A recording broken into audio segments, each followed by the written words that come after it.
জীবনের প্রতিটি মুহূর্তই আমাদেরকে কিছু না কিছু শিক্ষা দিয়ে যায়। তো আজকে আমি শেয়ার করতে চলেছি বেশ কিছুদিন আগের একটি ভিডিও। সেদিন সন্ধ্যের দিকটাতে চলে গিয়েছিলাম পদ্মপুকুরের মন্দিরের পুজোতে। যেহেতু প্রথমবারই সেদিন ওই মন্দিরে গিয়েছিলাম, তাই চারিদিকটা ঘুরে দেখছিলাম।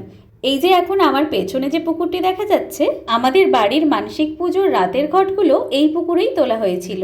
ছোট বেবিকে নিয়ে বেশিক্ষণ রাতে বাইরে থাকবো না বলে ওই ঘন্টাখানেকের জন্য ওখানে কাটিয়েই বেরিয়ে আসতে চাইছিলাম।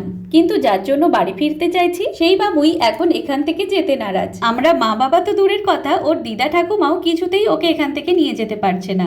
তারপর আমাদের কি মনে হলো, পুনরায় আবারও মন্দিরের ভেতরে গেলাম এবং যেই না প্রণামী বাক্সে প্রণামী দিয়ে প্রণাম করে নিলাম, অমনি আশ্চর্যভাবে ও বাড়ি যাওয়ার জন্য তাড়া দিতে শুরু করলো।